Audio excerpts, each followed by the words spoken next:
inkuru nziza ya Yezu Kristo nk'uko yanditse Luka mweranda.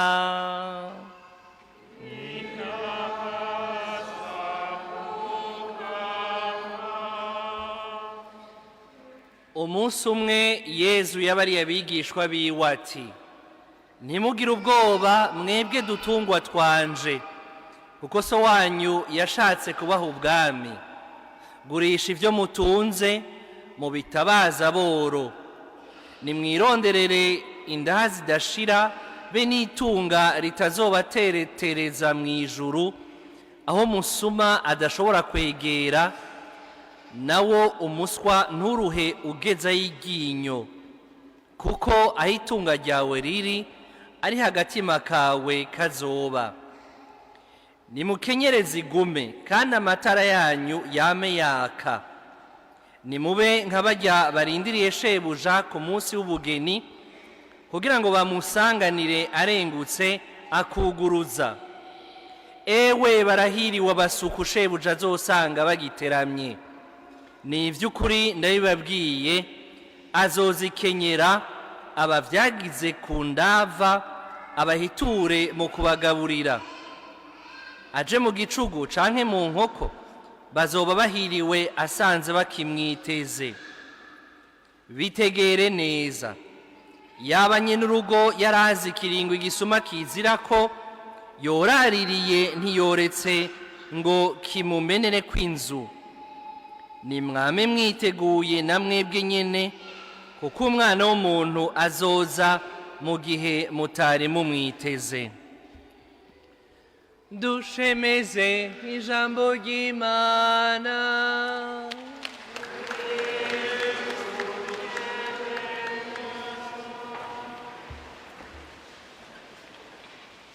Bavukanyi, inkuru nziza dusomewe kuri ino dominika ya 19 ituyagira ukuntu twokwifata turindiriye amaza mu buninahazwa y'Umukama.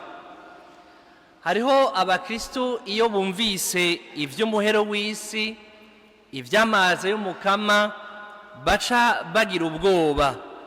Ariko mu vy'ukuri izi nkuru nziza ntituzisomerwa kugira ngo tugire ubwoba, ahubwo tugire muri twebwe ukwizigira kudasanzwe. Mbere abakristu ba mbere, nivyo dusanga mu gitabo c'ivyahishuriwe umutumwa Yohani, bama basenga bagira bati Maranata, no kuvuga ngo ingo Mukama, garuka Mukama, turakwiteze.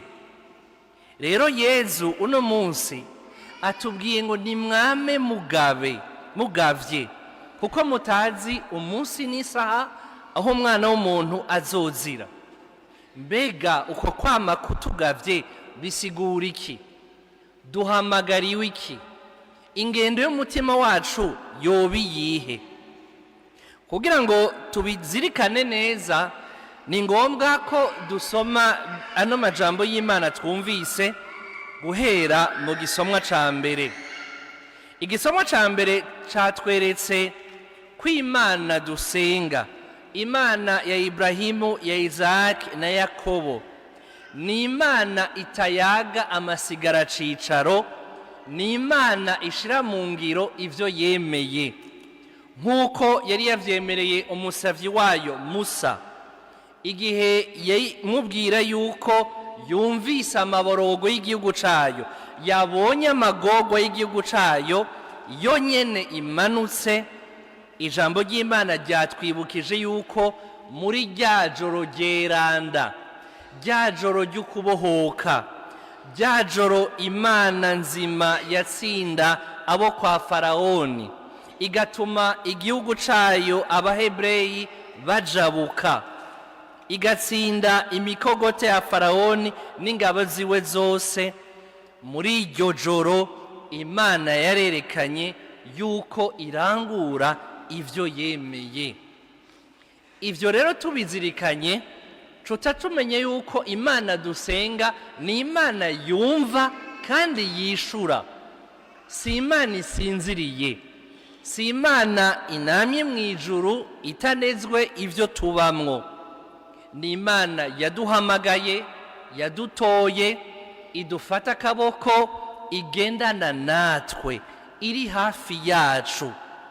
Nico gituma ingabire ya mbere tuyisaba ari ingabire y'ukwemera. Ukwemera bitari mu majambo gusa, ukwemera bitari mu bwenge gusa, ariko ukwemera gushingiye mu guhura buhure n'Umukama, tukanywana nawe, tukajana nawe, akaba mu buzima bwacu.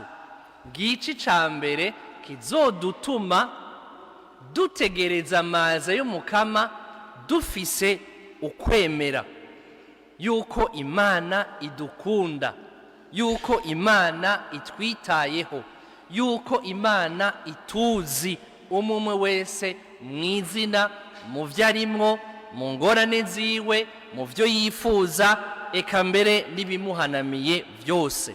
Ico kikaba ica mbere. Ica kabiri gifatanye n'uko kwemera, ni Yezu wenyine ubwiwe akitubwira mu nkuru nziza, ntimugire ubwoba mwebwe dutungwa twanje. Iri jambo ryo kutagira ubwoba muri Bibiliya rigaruka incuro 365.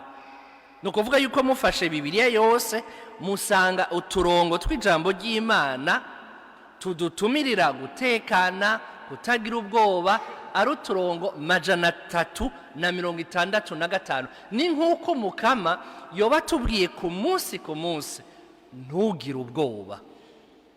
Hari ibintu byinshi bidutera ubwoba muri ino si. Hariho inkuru mbi twumva hirya no hino, hari ubuzima tubayemo bitama byoroshe, hariho n'igicumuro kidutera ubwoba, hari abantu badutera ubwoba. Umukama akubwiye ati ntugire ubwoba. Kugira ubwoba mwana ashaka ni ingendo ndemanwa y'umuntu, kuko hari igihe usigwa urengegwa. Ariko kutubwira ati tekana, ni vya bindi Umukama ashaka kutwibutsa yuko abona vyose, azi vyose. Mbega ya Mana yabohora Abanyisirayeli, mbega ya Mana yitanga mu mwana wayo Yezu Kristo, ikadupfira ku musaraba, igasesa amaraso yayo, mbega ya Mana yakiza uwugowe, ikumvira igisabisho c'umupfakazi, ikagaburira imfuvyi, wewe mwana w'Imana wabatijwe, wewe wacunguwe, yoreka kukumvira gute? Mbega yokwibagira gute kandi yaragucunguye? Ntugire ubwoba rero, tsinda ubwoba, wizigire Umukama. Ico kintu rero kirakomeye cane, kuko kidutuma tugira ingabire y'ukwizigira. Ukwizigira rero n'ukwemera yuko naho ibintu vyogenda gute, Imana turi kumwe. Naho bose bompeba, naho mengo nokengerwa, naho mengo vyose biriko bigenda nabi mu buzima bwanje, Imana yanshunguye, yandemye mu gasho kayo, ikangira uwayo kubw'ibatisimo. Iyo Mana yo ntimpeba, iri hafi yanje. Aha rero ca dutegera igisomwa ca kabiri mw'ibaruwa ryandikiwe Abahebreyi, ikibare ca 11, barashimagiza cane ukwemera kw'abatuboneye izuba mu kwemera, uhereye kuri sekuru wacu mu kwemera ari we Ibrahimu. Ukwemera niko kwatumye Ibrahimu aheba itongo rya se, igihugu ciwe, yari afise imyaka 75, agakurikira ijwi ry'Umukama atazi ahagiye, akaba samuragwa w'isezerano. Imana ikamubwira yuko kuva ubu atacitwa Abraham, mugabo yitwa Abraham, no kuvuga se w'igihugu c'abana benshi. Ivyo rero akavyemera atarabibona, atarabishikira. Ukwemera niko kwatumye yaba Isaac, yaba Yakobo, yaba Sara n'abandi bose bemera gukurikira Umukama, bemera kumviriza ijwi ry'Imana, bakarangura mbere n'ibintu bitangaje naho batari bwabibone. kuko ukwemera ni iki? Ukwemera ni ugucakamira mu mutima wawe ico wemerewe, ugatangura kubaho nk'uko wamaze kukironka. Uko kwemera rero kurangukira mu kwizigira. Urumva rero mu kurindira amazi y'Umukama, ntitugire ubwoba, tugire ukwemera, tugire ukwizigira. Kubera iki? Igisomo ca kabiri kiratomora neza yuko Ibrahimu na Sara babaye nga sibo bonyene n'Abahebreyi n'igihugu cerana c'Imana, babayeho kw'isi nk'abakavantara n'ingenzi, kuko bari barorereye kandi bitegura gushikira igihugu nyezina Umukama yabemereye ari ryo juru. Bavukanye intore z'Imana, turi basamuragwa b'isezerano. Isezerano rishasha rero, iyo Mana dusenga si ya Mana iri mw'ijuru gusa, ni Imana yamanutse yigize umuntu ikabana natwe. Mbere niyo Mana uza kwakira handi hato niwe aza gusangira. Umusaseredoti canke umusangizi akubwiye umubiri wa Kristo ukavuga amen, wakira Yezu wenyine ubwiwe, mu bubasha bwiwe, mu bukomezi bwiwe, Imana iba muri wewe. Birahimbaye rero, turi basamuragwa b'isezerano rishasha, ariko kandi duhamagariwe kuba ngaha kw'isi nk'abakavantara, nk'abanyamahanga, nk'ingenzi. Kubera iki?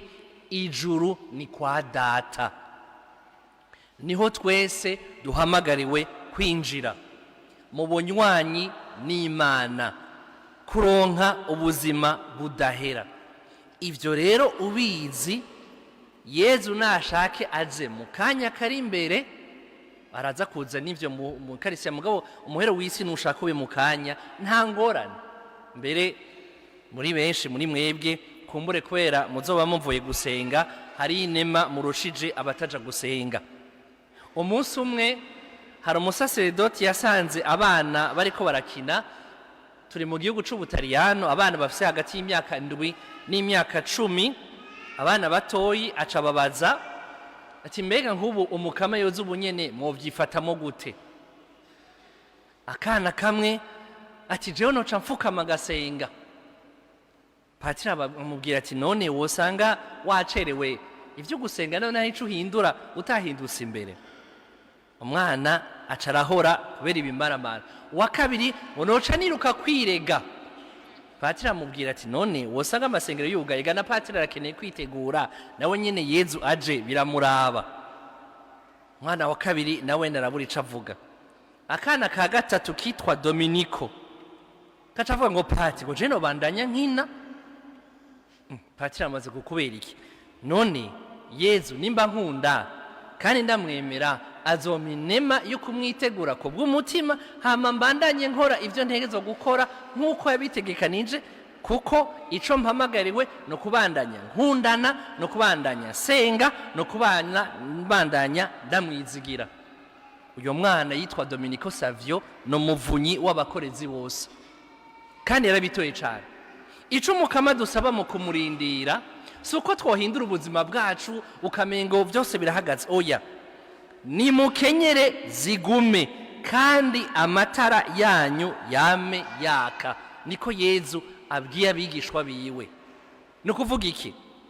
Nimugendane kwa kwemera, nimubandanye mubaho nk'abizigiye Umukama, nk'abakundwa b'Imana, nk'abamukunda. Mubandanye mukora ico Umukama ashaka, tubandanye turangura amabwirizwa yiwe, dukunda abagenzi bacu, dukunda Imana. Nico Umukama dushakako. Kora ivyo utegerezwa, ubikore utekanye, mu yandi majambo ubeho nk'uko uyu munsi woba ari umunsi wa mbere kandi wa nyuma w'ubuzima bwawe. Ubeho mu bugororotsi, usukurire Umukama. N'ivy'ukuri ndabibabwiye, uko niko Yezu avuga ngo barahiriwe abo Umukama azosanga bateramye bariko barategura urubanza rwiwe, ni ukuvuga kujya umukwe aza bakabandanya bategura iby'inzimano n'ibindi, kenyera zigume. Ariko rero twame tugavye dusaba inema y'ukwemera, y'ukutagira ubwoba, y'ukwizigira, y'urukundo. Natwe tugire tuti maranata, ingo Mukama. Hariho abantu bahora bavuga ngo Umukama ahubwo yatevye ngo biduhanamiye n'ibyinshi. Oya, ntubivugishwe n'ubwoba, ntubivugishe n'ukwiranda, ntubivugishe n'ukubabara. Izigire, ukunde, wemere, ibisigaye Imana yawe yumva kandi yishura. Imana itayaga amashigara cicaro izoguha inema. Yezu n'ubu nyene agiraza, ariko ntawuzi ko umunsi awumara, ntawuzi yuko ejo azoba akiriho.